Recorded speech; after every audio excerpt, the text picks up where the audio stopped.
Hey, what's going on, everybody? My name is Ian, and welcome back to the final video of the Cowboy Bebop collectible card game series I've been doing. So what I'm going to do in this one is just recap all of the rares, the ultra rares, and then touch on like some of the, I guess, kind of shorter print uncommons and commons that I noticed when I was going through this.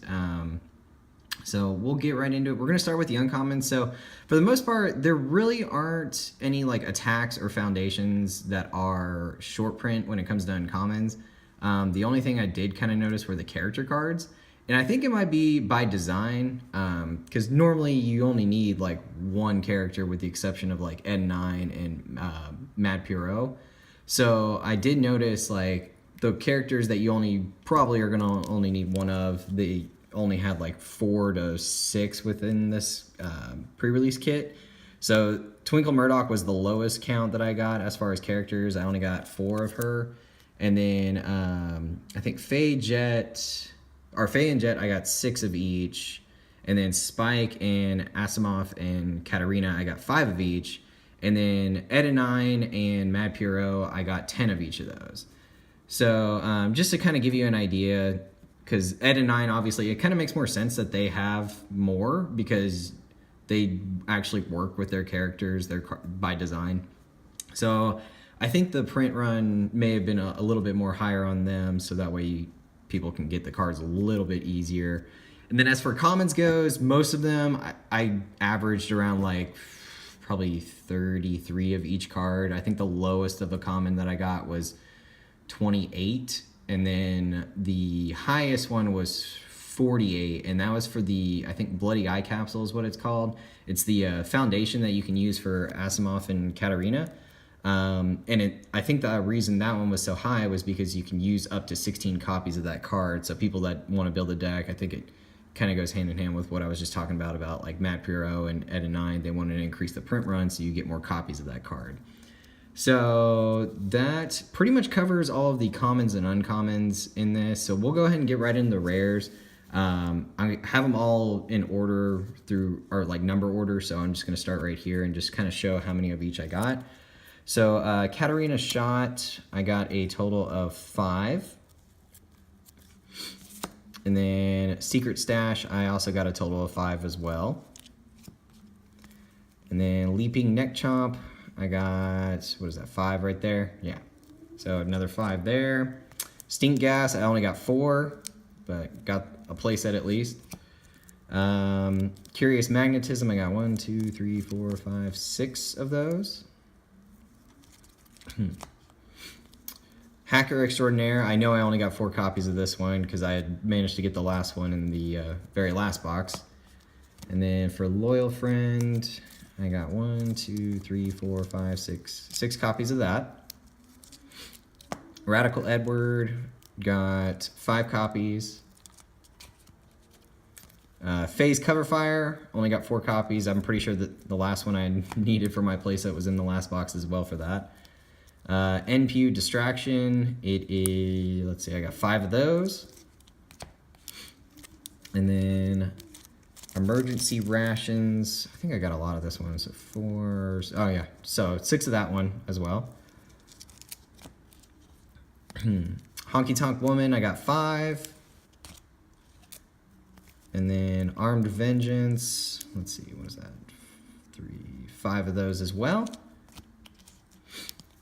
Hammerhead Assault, got quite a few, let's see, we got 6 of those, yeah. And then Bonsai Enthusiast, we got a playset of 4. And then Overly Dramatic, also only got the playset. And then for the rest of the rares,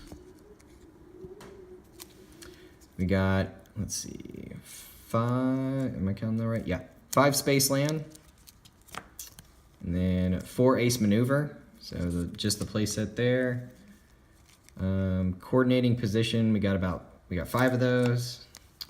Graffiti Job, I think this is the one I got the most of. 1, 2, 3, 4, 5, 6, 7. Yeah, so 7 copies of Graffiti Job. New Shipmate, I got 4 of those. Again, I think the last one I needed was in the last box. One Who Wonders, got 5 of those. And then see, Peaceful Beginnings, got 5 copies. And then Save the Sea Rats, got 4 of those. Big Shot Judy, 1, 2, 3, 4, 5, 6, 7, 8. Okay, so she wins as the most rare that I pulled, I think. And then Big Shot Punch, I got 5 of those. Psychedelic Mushroom, I got 5 as well. I think this is actually a really good card. I noticed a lot of the retailers were having this one kind of high. I think it was like $15 or something. But when I read it, I was like, oh, okay, this is pretty good. So I think because you can also like copy Swordfish too, and since you can like play it in that deck, that's kind of crazy. You can have 2 Swordfishes, assuming the unique doesn't mess it up. I'm not too sure on the rulings on that yet. So, and then I think it was Mifa's Assault. I only got 4 of those. Bebop Blues, got 4 of those as well. And then these are the box toppers.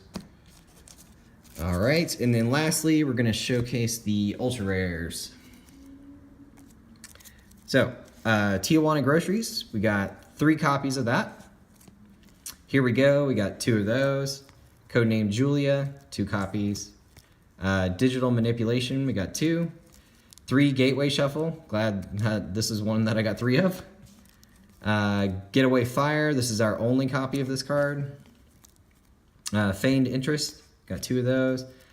Black Dog's Fangs, I was pretty excited to get 4 of this one, that's for sure.